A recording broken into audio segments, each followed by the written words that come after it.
Hello everyone, welcome to our YouTube channel Inorphic Chemistry. This is the lecture number 6 of kinematics. In this lecture, we are going to discuss the equations of motion. Equation of motion से आप familiar होंगे already, आपने 9th class में पढ़ी होंगी. उन्हीं same equation of motions को हम यहाँ पर ड्राइव करेंगे और उनका सिग्निफिकेंस क्या है, उनसे रिलेटेड क्वेश्चन कैसे फ्रेम हो सकते हैं, वो सब इस वीडियो में हम जानेंगे. अपने प्रीवियस लेक्चर्स में हमने क्या किया था, हमने पैरामीटर ऑफ काइनेमेटिक्स को डिस्कस किया हुआ है. पैरामीटर ऑफ काइनेटिक्स क्या हैं? काइनेमेटिक्स के पैरामीटर जो थे distance, displacement, speed, velocity and acceleration. उन्हीं सारे पैरामीटर्स का यूज़ करके हम क्या करेंगे, हम इक्वेशन ऑफ मोशन को फाइंड करेंगे.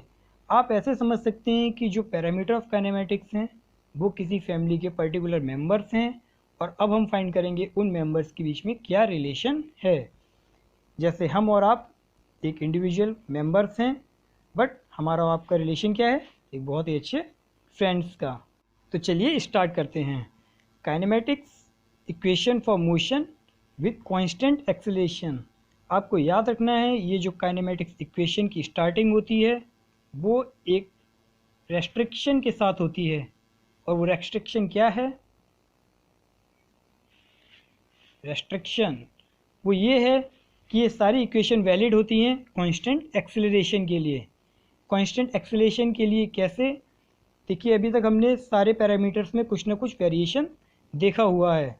जैसे कि पोजीशन में जब वेरिएशन होता है तो हमें डिस्टेंस या डिस्प्लेसमेंट मिलता है, और इसी डिस्टेंस और डिस्प्लेसमेंट के कारण हमें क्या मिलती है? वेलोसिटी. ओके, देन हमने देखा था कि जब वेलोसिटी में वेरिएशन होता है और चेंज इन वेलोसिटी ही क्या हमें देता है? एक्सीलरेशन. बट यहाँ पर आके हम एक चीज़ को मान लेंगे कि जो हमारा एक्सीलरेशन होगा वो कैसा हो जाएगा? कांस्टेंट. इस यूनिट में या हमारे जो सिलेबस में अभी हमें पढ़ना है उसमें हमें केवल इतना रेस्ट्रिक्शन फॉलो करना है कि एक्सीलरेशन में वेरिएशन नहीं होगा. तो इक्वेशन ऑफ मोशन को ड्राइव करने से पहले यही चीज़ है जहाँ से हम शुरुआत करेंगे अपनी इक्वेशन ऑफ मोशंस की. ओके, तो चलिए स्टार्ट करते हैं. सबसे पहले कुछ पैरामीटर्स जो हमने प्रीवियसली पढ़े भी हैं, फिर भी कुछ नोटेशंस हैं जो हम जान लेते हैं. जहाँ पर हम वेलोसिटी की इनिशियल वैल्यू को u से डिनोट करेंगे और उसकी फाइनल वैल्यू को v से डिनोट करेंगे, small v and small u. Acceleration को a से और डिस्प्लेसमेंट को हम s से डिनोट करेंगे, t से टाइम. ये चीज़ें आपको पता भी हैं. ओके, चलिए स्टार्ट करते हैं. तो देखिए, हम स्टार्ट करेंगे ये मानकर कि कोई भी एक बॉडी है जो टाइम ज़ीरो पर, इनिशियल टाइम पे जिसकी इनिशियल वेलोसिटी u है and the velocity at time t v means इसकी इनिशियल वेलोसिटी u है और फाइनल वेलोसिटी v है. और इस केस में हम क्या मान के चलेंगे कि एक्सेलरेशन हमेशा कांस्टेंट है. ओके, तो हमें पता है dv ओवर dt क्या होता है? एक्सेलरेशन. ये फिर यहाँ से हमने जब इसको dt को a के साथ लिखा था तो dv equal to a dot dt.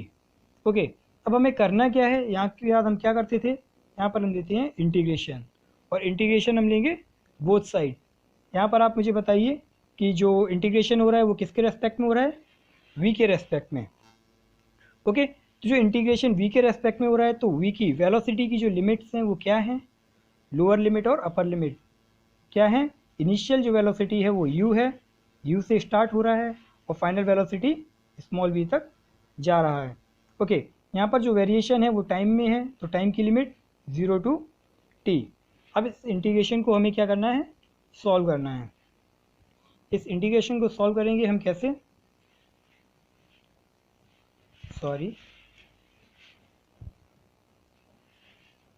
Okay, तो dv का इंटीग्रेशन कोई भी v, dv का v जैसे कि आपको पता है, और लोअर लिमिट और अपर लिमिट हम ऐसे पुट करेंगे. फिर हम यहाँ पर देखेंगे टाइम के रिस्पेक्ट में a कांस्टेंट है तो a एज इट इज़ रहेगा, dt का इंटीग्रेशन t हो जाएगा और t की लिमिट 0 टू t. ओके, अब हम लिमिट्स को पुट करते हैं. तो यहाँ पर जब लिमिट पुट करेंगे तो v minus u equals to a और t. क्योंकि लोअर लिमिट जब हम टी में 0 पुट करेंगे तो ये 0 हो जाएगा। तो हमारे पास क्या आ जाएगा, v minus U equal to A T.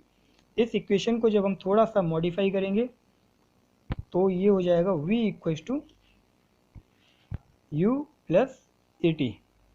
और ये इक्वेशन आपको जानी पहचानी दिख रही होगी, बिल्कुल यही है first equation of motion.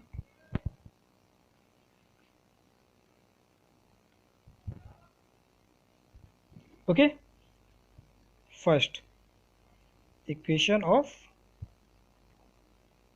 Motion. चलिए, तो आपकी एक इक्वेशन ड्राइव हो चुकी है। अब हम मूव करते हैं, इसी इक्वेशन से हम सेकंड इक्वेशन को ड्राइव करेंगे।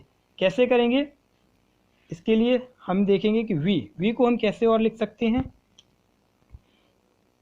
Since v equals to D X over D T ये होता है, हमें पता है। तो हम क्या करेंगे, v की जगह पे हम लिखेंगे D X over D T, फिर v u प्लस ए टी। अब क्या करेंगे, फिर से t को इधर साइड ले गए और ये इक्वेशन बन जाएगी D X equals to you plus A T और डी टी। ठीक है, अब फिर से अगेन हम दोनों तरफ इंटीग्रेशन लेंगे। अब इंटीग्रेशन की लिमिट क्या आएंगी, पोजीशन वेरी कर रही है 0 टू x, क्योंकि इनिशियल पोजीशन 0 है जब, और फाइनल पोजीशन किसी x तक जा रही है, और टाइम यहाँ पर वेरी कर रहा है 0 टू t। जब हम इस इंटीग्रेशन को सॉल्व करेंगे तो कैसे आएगा, dx का इंटीग्रेशन x की लिमिट 0 टू x, u के टर्म में dt, तो u यहाँ पर क्या हो जाएगा, एक कांस्टेंट, u कांस्टेंट हो जाएगा, और इसके साथ जो dt आएगा उसका इंटीग्रेशन t हो जाएगा, और लिमिट 0 टू t। यहाँ पर आप देखिए a कांस्टेंट है तो a बाहर आ जाएगा, और t का इंटीग्रेशन जब हम करेंगे तो t square upon 2, limit 0 to t। ठीक है, अब क्या करेंगे, इस इक्वेशन में हम लिमिट्स को पुट करेंगे। तो लिमिट्स को जब पुट करेंगे तो ये आ जाएगा x minus 0 equals to U T plus A T square upon 2, क्योंकि यहाँ पर जब 0 पुट करेंगे तो 0 हो जाएगा। तो यहाँ से हमें अपनी सेकंड इक्वेशन ऑफ मोशन मिलेगी। इस x को हम क्या लिख सकते हैं, ये डिस्प्लेसमेंट है, तो हम x को यहाँ पर लिखेंगे s से। ओके, कोई भी वैल्यू ले सकते हैं। सॉरी, हम यहाँ पर जब s लिया है तो हम यहाँ पर इसको x को क्या कर देंगे, s से रिप्लेस कर देंगे। तो ये हमारी जो इक्वेशन आ जाएगी वो आ जाएगी s equals to U T plus 1/2 A T square. तो ये हमारी आ जाएगी equation number 2, second equation of motion.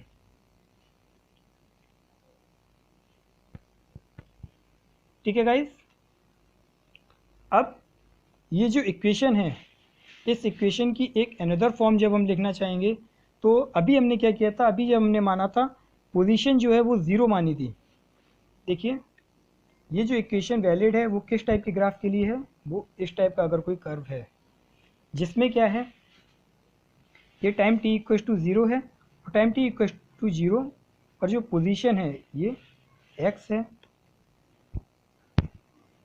Position time curve, और टाइम t इक्व टू 0 पर x इक्व टू 0 यहाँ पर है। ओके, तो ये इक्वेशन हमारी वैलिड हो जाएगी, x इक्व टू 0 और s इक्व टू 0। बट अगर ये पोजीशन जो है वो टाइम इक्व टू 0 पर 0 नहीं है तो ये इक्वेशन हमारी कैसे, हम इसको लिख सकते हैं। सपोज ये किसी टाइम t इक्व टू 0 पर जो हमारी इनिशियल पोजीशन है बॉडी की वो ये है x इक्व टू x0। ठीक है, तो हमारी जो इक्वेशन है वो कैसे वेरी हो जाएगी, इसमें हम s को रिप्लेस कर देंगे s माइनस s0 से, s is replace by s minus s0।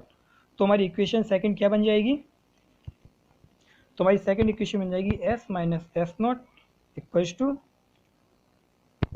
U T plus half A T square. तो जब हम यहाँ से s फाइंड करेंगे तो क्या आ जाएगा, s इक्वल्स टू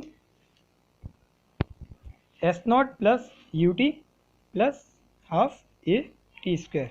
ये मैंने आपको इसलिए बताई है, कभी क्या होगा, हमेशा टाइम टी इक्वल टू 0 पर बॉडी की जो डिस्प्लेसमेंट है वो 0 नहीं होगा, तो हम इस इक्वेशन को यूज़ कर लेंगे। Very similar equation both, but that only difference is जो इसमें वेरिएशन होगा, जो भी डिफरेंस होगा डिस्प्लेसमेंट का बॉडी की पोजीशन में, वो डिस्प्लेसमेंट हम यहाँ पर काउंट कर लेंगे।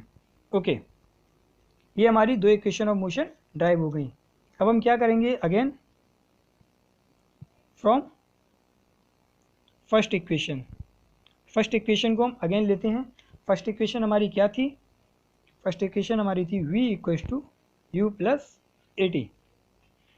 अब हमें करना क्या है, हम दोनों साइड अगर स्क्वायर कर दें, इधर भी स्क्वायर और ये भी स्क्वायर, जब हम स्क्वायर को खोलेंगे तो क्या आ जाएगा, वी स्क्वायर इक्वल टू ये ए प्लस बी का होल स्क्वायर हो जाएगा, तो यू स्क्वायर प्लस ए टी का whole square plus 2 A T और यू। ओके, अब हम क्या करेंगे, यू स्क्वायर को एज इट इज़ लिखेंगे। यहाँ से हम क्या करेंगे, 2a को कॉमन ले लेंगे, तो 2a। जब 2a को कॉमन लेंगे तो यहाँ पर 2 नहीं है और a स्क्वायर था, तो यहाँ पर a बचेगा और t स्क्वायर बचेगा। ठीक है, एक a बाहर आ गया तो a और t स्क्वायर, और क्योंकि 2 नहीं था तो 2 हमारा अपॉन में आ जाएगा, प्लस यहाँ से 2a बाहर गया तो t और u। तो हमारे पास अब क्या बचेगा, ये आप देखिए, A T square by 2 plus T U, ये हमारी सेकेंड इक्वेशन से U T plus half A T square क्या बन गया, हमारा डिस्प्लेसमेंट। ओके, तो इस इक्वेशन को हम लिख सकते हैं v square equal to u square plus 2as। Okay, derivation आपके लिए उतना इम्पोर्टेंट नहीं है, बट फिर भी आपको समझना पड़ेगा कि ये कहाँ से आया है और इसकी शुरुआत करने के लिए क्या ज़रूरी था, that is acceleration is constant. तो हमें यहाँ पर नेसेसरी कंडीशन जो थी वो थी एक्सीलरेशन हमारा कांस्टेंट होना चाहिए। अब हमने यहाँ पर आप देखिए तीनों इक्वेशन को ड्राइव कर लिया है। इस इक्वेशन को जब भी हम मॉडिफाई करेंगे, इसमें भी हम क्या करेंगे, s को s माइनस एस नॉट से रिप्लेस कर सकते हैं। क्यों, क्योंकि इस केस में जब बॉडी की जो इनिशियल पोजीशन है वो 0 नहीं है, तो क्या हो जाएगा, v square equal to u square plus 2a s minus s naught. Okay okay guys, ठीक है। अब हमारी तीनों इक्वेशन ड्राइव हो चुकी हैं, जो क्या हैं, चलिए एक बार हम एक जगह पर लिख लेते हैं। जो फर्स्ट इक्वेशन है उसको हमने लिखा था v equal to u plus A t. Second equation is s equal to U T plus 1/2 A T square, जिसको हमने थोड़ा सा जब एक और फॉर्म में लिखा था तो क्या लिख लिया था, s naught plus u T plus half A T square. ठीक है, और third equation is v square equal to u square plus 2as। इसको भी हमने जब लिखा था तो कैसे लिख लिया था, displacement not zero and initially you square plus 2as minus s not. यही सारी इक्वेशन है जो आप यूज़ करेंगे न्यूमेरिकल्स को फाइंड करने। अब इस इक्वेशन का यूज़ कैसे होगा, सपोज हमें कोई भी 3 क्वांटिटी या जो भी गिवन क्वांटिटी है उनको पुट करेंगे और एक अननोन क्वांटिटी को हम किसी भी इक्वेशन की हेल्प से फाइंड आउट कर लेंगे। तो चलिए गाइस, अब हम कुछ क्वेश्चंस को सॉल्व करते हैं। जो कंसेप्ट हमने या जो फॉर्मूलेज, जो इक्वेशंस हमने अभी ड्राइव किए हैं उन पे बेस्ड, जिससे आपको एक क्लियर अंडरस्टैंडिंग मिलेगी कि हम उन इक्वेशंस को कैसे यूज़ कर सकते हैं। और साथ ही साथ आप देखेंगे कि कुछ 2 अच्छे क्वेश्चंस भी मैंने लिए हैं जो शायद आपको ईजी हैं, बट एक आपको अंडरस्टैंडिंग चाहिए उनको सॉल्व करने के लिए। ओके, तो चलिए start with the first question which is given as a person applies brake and retards at 2 meter per second to stop at 25 meters। अब आपको यहाँ पर ना कुछ नए टर्म्स मिलेंगे जैसे कि आपको यहाँ पर मिला हुआ रिटार्ड्स। ओके, तो रिटार्ड्स को आप कैसे डील करेंगे? Retardation as negative acceleration. Okay, तो आप देख सकते हैं कि जो एसआई यूनिट है एक्सेलरेशन की, the same unit holds as retardation metre per second square. यही एसआई यूनिट जो हमने देखी थी वो एक्सेलरेशन की देखी थी। तो रिटार्डेशन एक्चुअल में होता क्या है? नेगेटिव एक्सेलरेशन, क्योंकि जब हमने ब्रेक को अप्लाई किया तो वेलोसिटी जो हमारी है वो अब बढ़ेगी नहीं। Velocity final minus initial upon time, यही हमारा होता है एक्सेलरेशन। जब फाइनल वेलोसिटी ज़्यादा हो, इनिशियल वेलोसिटी कम हो, suppose it has 10, it has 5, जैसे हम स्पीड बढ़ा रहे हैं तो हमारा जो एक्सेलरेशन आएगा वो पॉजिटिव आएगा। बट फाइनल जब हमारी कम हो और इनिशियल वेलोसिटी हमारी ज़्यादा हो अपॉन टाइम, तो हमारा जो एक्सेलरेशन आएगा वो नेगेटिव आएगा। मतलब अब हमारी जो व्हीकल है या जो भी बॉडी है वो स्टॉप होने वाली है, तो वो अपनी वेलोसिटी को क्या करेगी? डिक्रीज करेगी। तो the same term is termed as name as retardation और रिटार्ड्स। तो बॉडी रिटार्डेशन कर रही है 2 मीटर पर सेकंड स्क्वायर की रिटार्डेशन से टू स्टॉप एट 25 मीटर। तो क्वेश्चन सेज कि एक बॉडी है जिसका रिटार्डेशन है 2 मीटर पर सेकंड स्क्वायर, और जब वो रिटार्डेशन सपोज उसने यहाँ से स्टार्ट किया तो उसको स्टॉप होने में, ये जो डिस्टेंस है उसको कवर करने में 25 मीटर्स लग गए। Then what is the stopping time? Okay, तो स्टॉपिंग टाइम पूछा है कि मतलब वो बॉडी जो है उसकी फाइनल वेलोसिटी ये वो है वो किस टाइम पर ज़ीरो हो जाएगी। तो हमें वो टाइम फाइंड करना है जब उसकी फाइनल वेलोसिटी क्या हो जाएगी? ज़ीरो। तो चलिए इक्वेशन को यूज़ करने से पहले हम कुछ ये देखते हैं कि हमें जो जो पैरामीटर्स गिवन हैं वो क्या हैं और क्या हमें फाइंड करना है। तो हमें एक्सेलरेशन गिवन है, एक्सेलरेशन क्योंकि नेगेटिव एक्सेलरेशन रिटार्डेशन होता है तो हम इसको नेगेटिव लेंगे, that is 2 metre per second square. और हमें एक डिस्प्लेसमेंट गिवन है, जब हमने ब्रेक अप्लाई की उसके बाद स्टॉप होने में कितना बॉडी डिस्प्लेस कर जाएगी, that is s equal to 25 metres. Okay, और क्या पूछा है हमसे? जो फाइनल वेलोसिटी है, फाइनल वेलोसिटी कितनी है? v, वो क्या हो जाएगी? 0। ओके, हमें फाइंड क्या करना है? टाइम। तो अब हम क्या कर सकते हैं?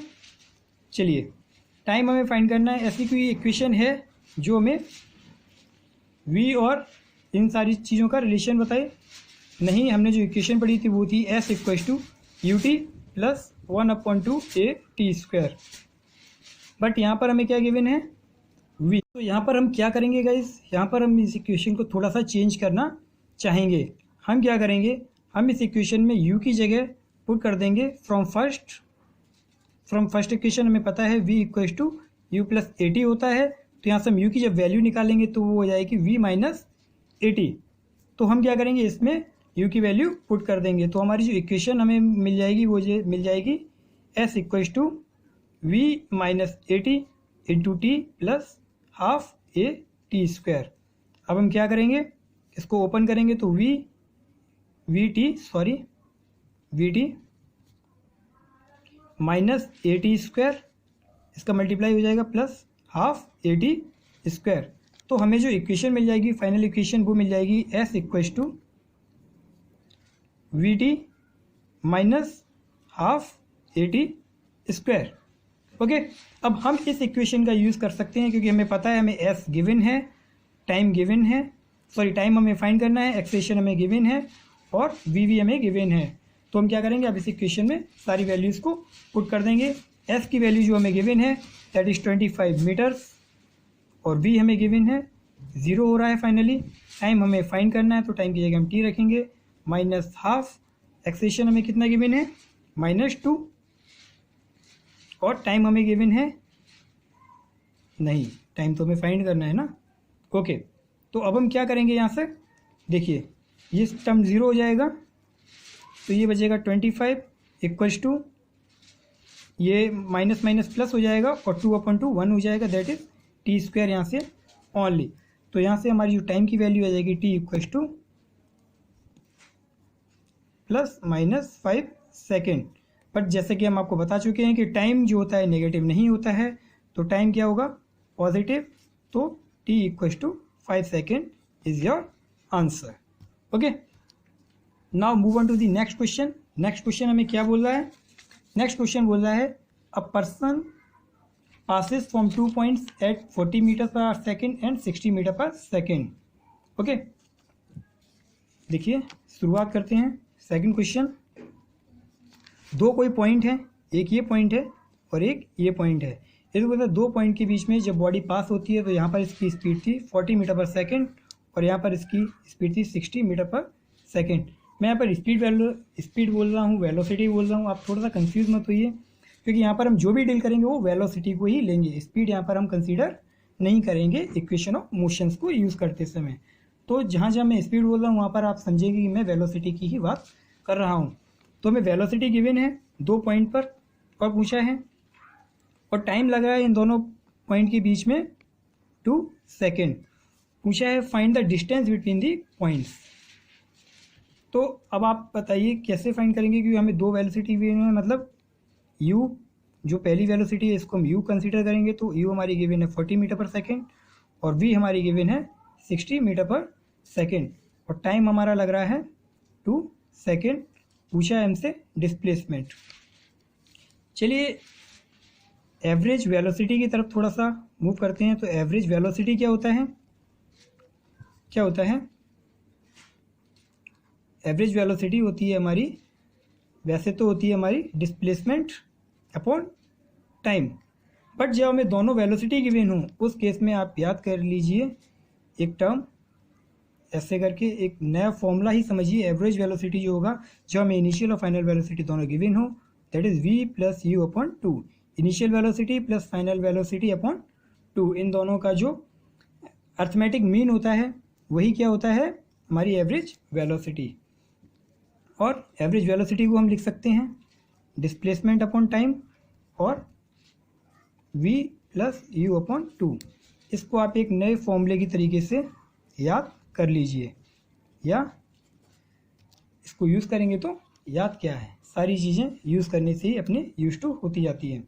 अब आप देख लीजिए यहाँ पर हमें क्या क्या गिवन है। टाइम हमें गिवन है, इनिशियल वेलोसिटी गिवन है, फाइनल वेलोसिटी गिवन है, हमें फाइंड क्या करना है? s। तो हम इस फॉर्मूले का यूज़ करेंगे।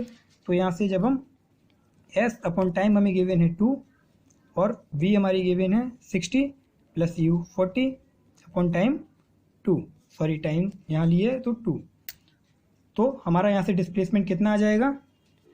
ये 2 से 2 जब कैंसिल हो जाएगा तो डिस्प्लेसमेंट हमारा आ जाएगा यहाँ से 100 मीटर्स। ओके, तो डिस्टेंस बिटवीन 2 पॉइंट, तो यहाँ पर कितना आ जाएगा? 100 मीटर्स।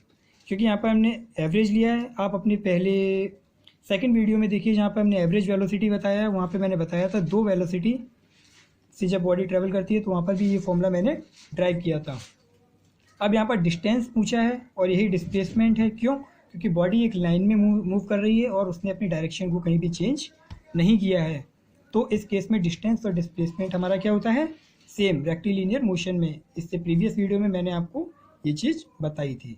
ओके, तो मूव करते हैं नेक्स्ट क्वेश्चन की तरफ। ये क्वेश्चन भी आपका थोड़ा सा स्पेशल है। क्या है स्पेशल? क्योंकि इसमें भी हम एक नए फॉर्मूले को जानेंगे। इसमें बोला है the find the displacement of a particle in the last 1 second. ठीक है, लास्ट 1 सेकेंड में किसी भी बॉडी का डिस्प्लेसमेंट क्या होगा जब उसकी इनिशियल वेलोसिटी गिवन है, एक्सेलरेशन और टाइम गिवन है। तो आप याद कर लीजिए डिस्प्लेसमेंट इन n सेकेंड का फॉर्मूला जो कि होता है u plus a/2 2n minus 1। Okay, जब बॉडी क्या है n सेकेंड में मूव कर रही हो तो n माइनस 1 सेकेंड में उसका डिस्प्लेसमेंट क्या होगा। तो यहाँ पर हमें सारी चीज़ें गिवन है, जैसे कि आपको पता है u गिवन है, एक्सेलरेशन गिवन है और टाइम। n की वैल्यू क्या हो जाएगी? यहाँ पर n जो होगा वो टाइम हो जाएगा। इसका मतलब है, इसको आप स्टार करके आप हेडिंग डाल के लिखेंगे, मतलब एक बॉक्स में बंद कर लेंगे, जैसे अभी आप सारे फॉर्मूलेस को करते आ रहे हैं। एसेंस हो जाएगा displacement from n minus 1 second to n second. Okay, ये मतलब है इस फॉर्मूले का। मतलब बॉडी जितने टाइम में मूव कर रही है उसके लास्ट सेकेंड में उसने कितना डिस्प्लेसमेंट किया होगा। तो यहाँ से हम निकाल सकते हैं एसेंस कितना हो जाएगा। एसेंस की जगह क्या हो जाएगा? एस कितने सेकंड में निकालना है? 9 सेकेंड में, क्योंकि 10 सेकेंड में तो हमें टोटल गिवन है। तो क्या हो जाएगा, यू की वैल्यू हमें कितनी गिवन है 5, प्लस एक्सलेशन हमारा गिवन है 2/2 और 2 इंटू 10 माइनस 1, यहाँ पर हम लिखेंगे 10 सेकेंड में। ओके, तो क्या हो जाएगा, इसको सॉल्व करेंगे 5 plus 2/2 1 into 20 minus 1, that is 5 plus 19। तो डिस्प्लेसमेंट हमारा कितना आ जाएगा 24 मीटर्स। आप ये सोच लेंगे ये फॉर्मूलेज मैंने डायरेक्ट कैसे लिखा दिए, तो ये क्वेश्चन ही मैंने आपको इसीलिए चूज़ किए हैं कि हम इन सारे फॉर्मूलेज को क्वेश्चन के थ्रू ही समझें। अब आपको जब भी क्वेश्चन फ्रेम होगा, अब आप इस फॉर्मूले को, जैसे हमने सारी इक्वेशंस को लिखा है वैसे ही इस फॉर्मूले को भी आप वहीं पर लिख लेंगे, तो आप इसको डायरेक्ट यूज़ कर सकते हैं। ओके, तो गाइज इस वीडियो के लिए इतना ही। नेक्स्ट लेक्चर में हम फिर मिलेंगे कुछ नए कंसेप्ट के साथ, तो बने रहिए हमारे साथ। इस वीडियो को लाइक करिए, चैनल को सब्सक्राइब करिए। Thanks for watching.